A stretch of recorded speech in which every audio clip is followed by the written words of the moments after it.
As the calendar turns to the NBA playoffs, teams place a much stronger emphasis on defense as the pace slows down and games become a grinded out slugfest. Today, I'm going to be breaking down my 2023 all defensive teams, and I'll be making my selection criteria based off of two things. So first of all, advanced stats including team defensive rating, defensive box plus minus, defensive win shares, and opponent's defended field goal percentage. Advanced stats are great, especially for backing up an argument. However, they can be very flawed at the same time. So for example, Nikola Jokic leads the league in defensive box plus minus by far, and is the 8th best defender in the league according to defensive win shares, which if you just watch him play, you know certainly isn't the case. And so secondly, and arguably more importantly, I'll just be using the eye test from watching these guys play and looking at which defenders will get an offensive player's reaction similar to LeBron's when Kawhi checked into the game in the 2013 NBA Finals. And so if you guys do enjoy the video, I would really appreciate it if you can hit that like and subscribe button to help my channel grow. Drop a comment in below and let me know what you guys think in terms of my all defensive teams. You know, who would you take out? Who would you put in? Or if you just agree with it. But without further ado, my all defensive first team. First up, I've got Jrue Holiday, who is quite arguably, if not definitely, the best perimeter defender in the league, especially if you ask any of the superstars. So you got guys like KD, Lillard, Steph Curry. They've all endorsed Jrue Holiday as the toughest defender they've had to score on these days.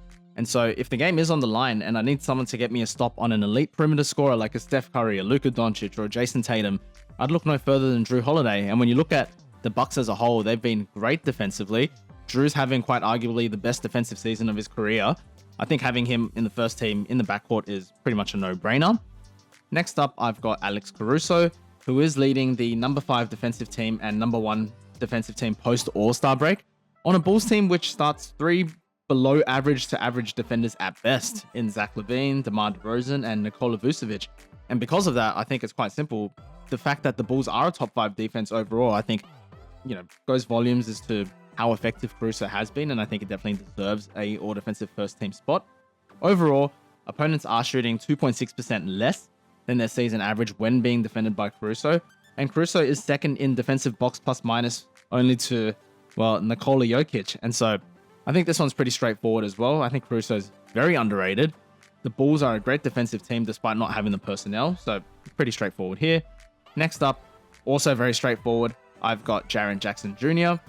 Triple J is obviously one of the front runners for DPOY and is leading the league with 3 blocks per game on the number 3 ranked defensive team and is one of the most versatile defenders defending through 1 to 5.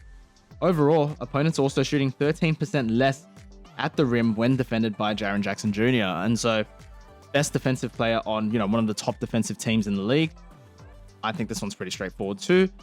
Next up, Evan Mobley. So I think you can just copy and paste the entire argument for Jaren Jackson Jr. and everything, or pretty much everything, also applies for Mobley.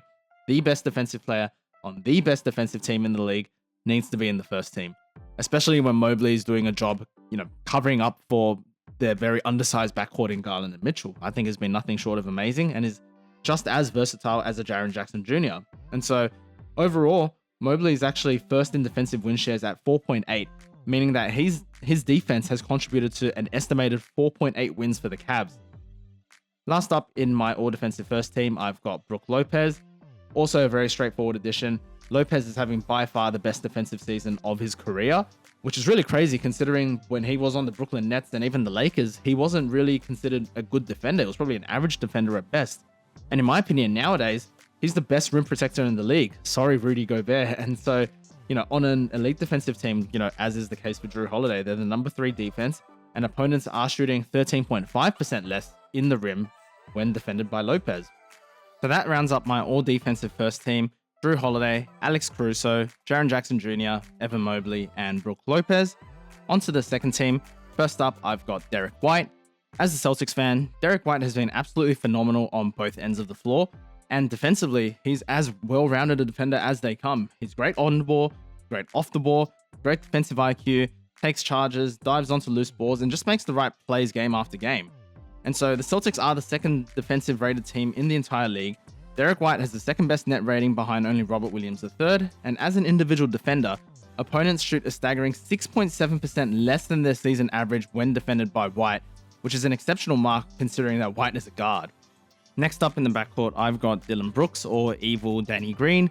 And so if Mikal Bridges is qualified as a guard last season for the all-defensive first team, then Dillon Brooks should too.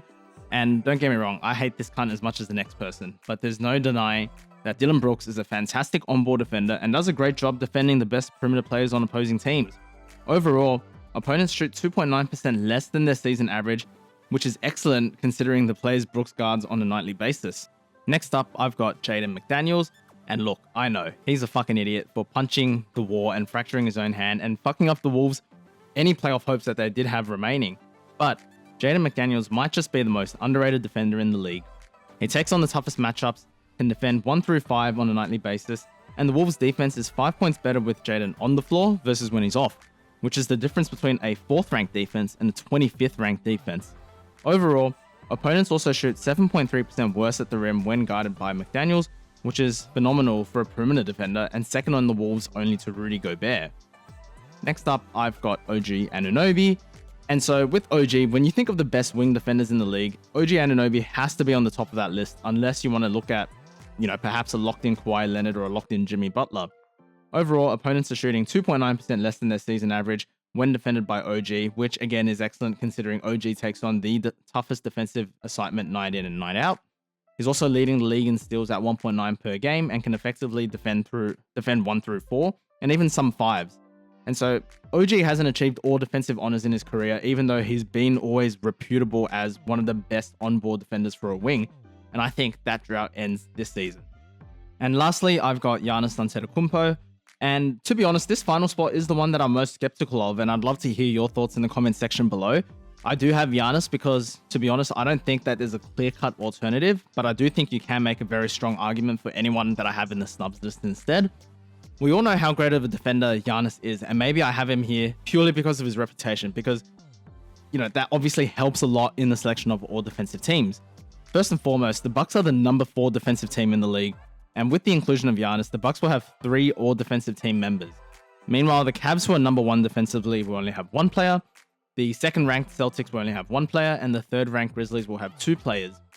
And so if you look at it this way, Giannis isn't tasked with as much individual responsibility as a defender than a lot of the guys who are on this list. Right now, Drew takes on the best offensive player, Lopez protects the rim at an elite level, and Giannis is often left guarding the weakest opposing offensive player, perhaps like a corner shooter, in order to maximize him as a defender, which is, primarily as a help defender, which is where he's best, as well as to conserve his energy for the offensive side of things. And so I do think this one, it's a bit tricky, but I do have Giannis rounding up that final spot. And so for my all-defensive second team, just to round things up, I do have Derek White, Dillon Brooks, Jaden McDaniels, OG Anunoby, and Giannis Antetokounmpo. And so onto the snubs. As I mentioned earlier, Giannis is a bit iffy. Obviously, he's a fantastic defender, but, if you guys think that any one of these snubs deserve to be on the list instead of Giannis, or even instead of someone else, then fair enough, there's so many great defenders in the league. So firstly, I've got Herb Jones, who, like McDaniels, is quietly becoming one of the best perimeter defenders in the league on a Pelicans team which is ranked number 6 defensively despite not boasting many strong individual defenders. Next up, Jason Tatum, who has also quietly become one of the best perimeter defenders in the league, and on a Celtics team which is the number 2 ranked defense. And I think overall, when you look at the season as a whole, he's been the second most consistent defender on the Celtics outside of Derek White. Although I personally, even though I'm a Celtics fan, I wouldn't put him in an all-defensive team just because the Celtics as a whole have so many great individual defenders. You've got Jaylen Brown, Marcus Smart, Derek White, obviously, Al Horford, Rob Williams, Grant Williams. You've got a lot of guys that can hold their own, really. And so next up, Jared Allen, who's one of the best rim protectors in the league and done a fantastic job alongside Evan Mobley in covering up for that undersized backcourt of Garland and Mitchell. There's also Anthony Davis, who has been absolutely incredible post-trade deadline, and a huge reason why the Lakers have been able to turn their season around, especially in the absence of LeBron leading up to the final moments of the regular season. And the Lakers do have the number 3 defense post-trade deadline, and obviously that all starts with AD. Next up, I've got Nick Claxton, who gives you 90% of what Jaren Jackson Junior and Evan Mobley offer with his ability to stay in front of quicker players as well as defending the rim at an elite level. The Nets' middle-of-the-pack defense, however, as a team, I do think hurts his case a little bit. Similarly, Draymond Green deserves plenty of credit for piloting and keeping the Warriors defense afloat this season, despite standing just 6'6" and constantly playing center and defending bigger guys. However, Golden State's defense has dropped off quite a fair bit from number 2 last season to number 14 this season, And yes, I know a lot of that is because guys are in and out of the lineup all season, especially Andrew Wiggins, but it's just hard for me to include a great defender on an average defensive team. And last but not least, I've got Bam Adebayo, who continues to be one of the most versatile defenders in the league, especially when you think of the guys who can defend 1 through 5.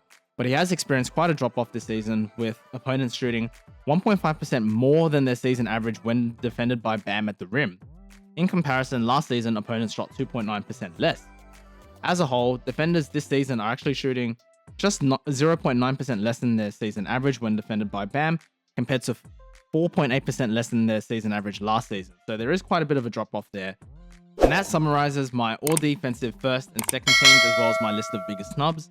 Let me know what you guys think in the comments section below. I know a lot of you guys are going to disagree with me. That's perfectly fine. Thank you very much for watching the video. Make sure to like or dislike and subscribe, and I'll see you guys in the next one.